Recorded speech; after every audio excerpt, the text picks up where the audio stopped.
ধৰ্মঘাটৰ শেষ হ'ব।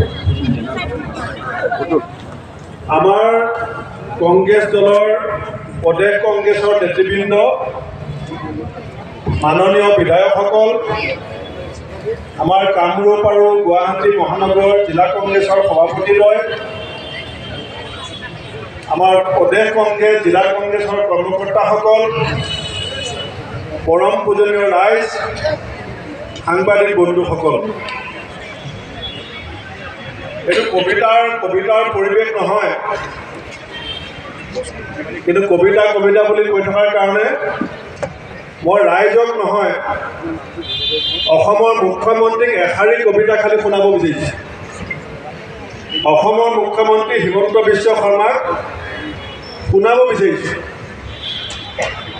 কাৰণ তেওঁ ভাবে বহুত ডাঙৰ মানুহ, কিন্তু তেনেকুৱা মানুহৰ কথা কবিয়ে লিখিছিল যে থাকক থাকিলে তাৰ ডাঙৰ উপাধি,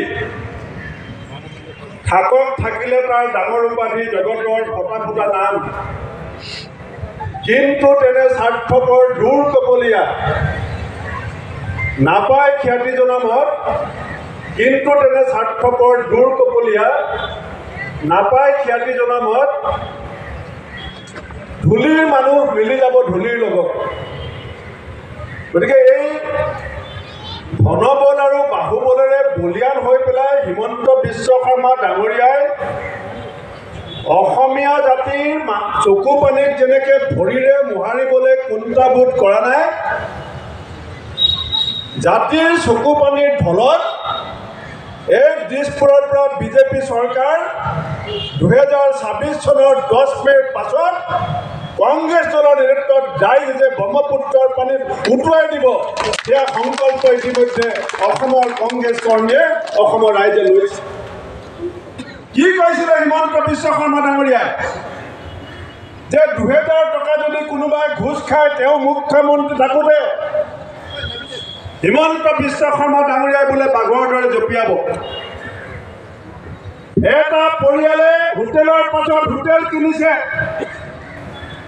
বাগানৰ পাছত বাগান কিনিছে, স্কুলৰ পাছত স্কুল বনাইছে, টিভি চেনেলৰ পাছত টিভি চেনেল খুলিছে, পেপাৰৰ পাছত পেপাৰ কিনিছে। আজি অসমৰ মানুহে সত্যৰ সন্ধান আৰম্ভ কৰিছে।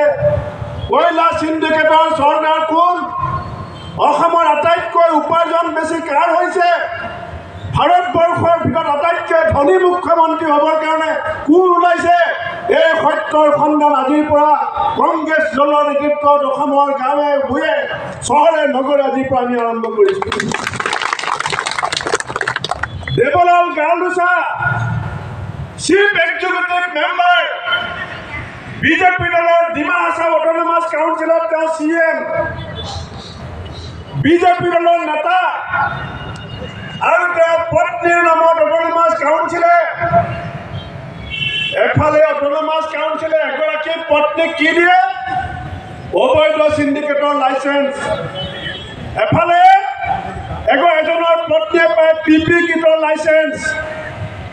ৰাইজসকল কথাটো মনত পেলাব, এতিয়া অসমত দুগৰাকী মহিলাৰ ভাগ্য বিধাতা অসমৰ বিজেপি চৰকাৰ, আৰু বাকী মহিলাৰ মূল্য নিৰ্ধাৰণ কৰা হৈছে অৰুণোদয় নাম দি পেলাই 1250 টকা। অসমৰ বেলেগ মহিলাই 1250 টকা পাব, আৰু এগৰাকী মহিলাই সুপ্ৰিম কোৰ্টৰ বাধাকো নেওচা দি অবৈধ চিণ্ডিকেট চলোৱাৰ অধিকাৰ পাব। কোনোবাই কভিডৰ সময়ত PP কিটৰ কণ্ট্ৰেক্ট পাব, কোনোবাই অসমৰ সম্পদ লুণ্ঠন কৰিব, আৰু সেই কথা আমি চব মনে মনে চকু মুদি চাই থাকিব নোৱাৰোঁ। আজি CBI ক'ত গ'ল? আজি গুৱাহাটীত থকা CBI অফিচ,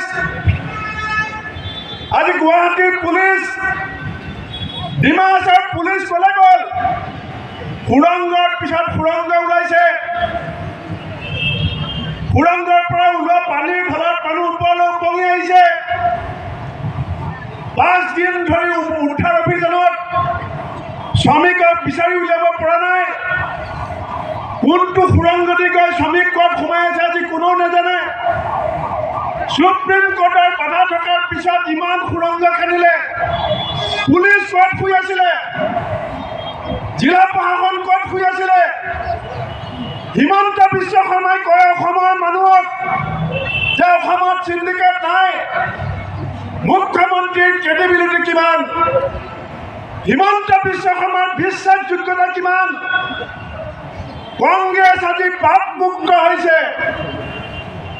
হিমন্ত বিশ্ব শৰ্মা কংগ্ৰেছত থাকোঁতে যি চিণ্ডিকেটৰ বদনাম কংগ্ৰেছে লৈছিল, আজি সেই পাপৰ পুখুৰীত বিজেপিয়ে গা ধুবলৈ আৰম্ভ কৰিছে।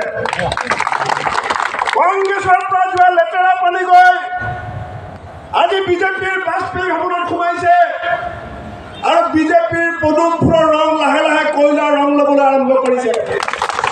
2026 চনৰ 10 মে'ৰ ভিতৰত অসমৰ ৰাইজে পদুম ফুলৰ ৰঙৰ লগত কয়লাৰ ৰং দেখিব। পঞ্চায়ত নিৰ্বাচনত হিমন্ত বিশ্ব শৰ্মা ডাঙৰীয়া যলৈকে যাব তাতে এই বেনাৰ প্ৰদৰ্শিত হ'ব যে কয়লা চিণ্ডিকেটৰ চৰ্দাৰ কোন, আমাক বিচাৰ কৰি দিব লাগিব। এতিয়ালৈকে বিজেপিৰ ৰাষ্ট্ৰীয় সভাপতি আহিছিল অসমলৈ, খবৰ নল'লে। মুখ্যমন্ত্ৰীয়ে যাবলৈ সময় পোৱা নাই। মই সমগ্ৰ অসমৰ ৰাইজক আহ্বান জনাইছোঁ, বেয়া মানুহৰ কাৰণে সমাজখন ধ্বংস নহয়। বেয়া মানুহৰ কাৰণে সমাজখন ধ্বংস নহয়, কিন্তু ভাল মানুহবিলাকে যদি বেয়া মানুহবিলাকৰ বেয়া কামবিলাকত মনে মনে থাকে, ভাল মানুহবিলাকে যদি বেয়া মানুহৰ বেয়া কামবিলাকত মৌন সমৰ্থন কৰে, তেতিয়া সমাজ ধ্বংসৰ ফালে গতি কৰে। অসমীয়া সমাজ আৰু সভ্যতাক আমি বচাব লাগিব। আমাৰ শ্ৰমিকসকলৰ ভৱিষ্যতৰ নিৰাপত্তা আমি নিশ্চিত কৰিব লাগিব আৰু অসম মাতৃৰ ওপৰত হৈ থকা লুণ্ঠন, বনি খনিজ সম্পদ, বনজ সম্পদৰ ওপৰত হোৱা লুণ্ঠন আমি বন্ধ কৰিব লাগিব। সুপ্ৰিম কোৰ্টক অৱমাননা কৰাৰ যি দুঃসাহস, এই দুঃসাহসৰ বিৰুদ্ধে গণতন্ত্ৰপ্ৰেমী, সংবিধানপ্ৰেমী প্ৰত্যেকগৰাকী ব্যক্তি আমি একত্ৰিত হ'ব লাগিব। মই দীঘলীয়াকৈ বক্তব্য নাৰাখোঁ, এই আৰম্ভণি 2000 টকা ঘোষ খালে জপিয়াই বুলি কোৱা বাঘক জগাবৰ কাৰণে আৰম্ভণি। আৰু সেই বাঘক অসমৰ ৰাইজে 26 চনত টেংকুলেজাৰ দি পেলাই অচেতন কৰিব। এই যে বাঘ 2000 টকা খালে ঘোষ খালে যে জপিয়াম বুলি কৈছিলে, এতিয়া টোপনি ভাও ধৰি শুই আছে। সেই বাঘক 2026 চনৰ 10 মে'ত অসমৰ মানুহে EVM-ত টেংকুলেজাৰ দি পেলাই বাঘক আমি অচেতন কৰি দিছপুৰৰ পৰা যেতিয়ালৈকে চিণ্ডিকেটৰ নায়কক, চিণ্ডিকেটৰ খলনায়কক আমি অপসাৰণ কৰিব নোৱাৰোঁ, কংগ্ৰেছে কেতিয়াও শান্তিৰে উশাহ নলয়। মই সমগ্ৰ অসমৰ জিলা কংগ্ৰেছ সমিতিসমূহক, আমাৰ সকলো বিধায়ক, সাংসদক, আমাৰ প্ৰত্যেকগৰাকী দলৰ নেতা কৰ্মী, শাখা সংগঠনক ধন্যবাদ জনাইছোঁ যে 12 ঘণ্টাৰ ভিতৰত দিয়া আহ্বানৰ প্ৰতি সঁহাৰি জনাই গোটেই অসমৰ জিলাই জিলাই আজি সত্যৰ সন্ধানত কয়লা চিণ্ডিকেটৰ চৰ্দাৰ কোন অৱস্থান ধৰ্মগত হৈছে। অলপ পাছত আমাৰ মহিলা কংগ্ৰেছ আৰু যুৱ কংগ্ৰেছে আমাৰ যিটো ইয়াত আমাৰ গুৱাহাটীত যিটো অফিচ আছে, কোল ইণ্ডাষ্ট্ৰী কি কয়, কোল ডাইৰেক্টৰৰ অফিচত ঘেৰাও কৰিবলৈ যাব। আজি মহিলা কংগ্ৰেছ ওলাইছে, আজি যুৱ কংগ্ৰেছ ওলাইছে, সেৱা দল ওলাইছে। কালিলৈ অসমৰ ৰাইজ ওলাব, অসম বচাব লাগিব, হিমন্ত বিশ্বক ক্ষমতাৰ পৰা নিপাত যোৱাব লাগিব। এইখিনিকে কৈ মোৰ বক্তব্য সামৰিছোঁ। বন্দে মাতৰম, জয় অসম। ধন্যবাদ। অসম প্ৰদেশ কংগ্ৰেছ কমিটিৰ সভাপতি মাননীয় ভূপেন কুমাৰ বৰা, তেওঁ বক্তব্য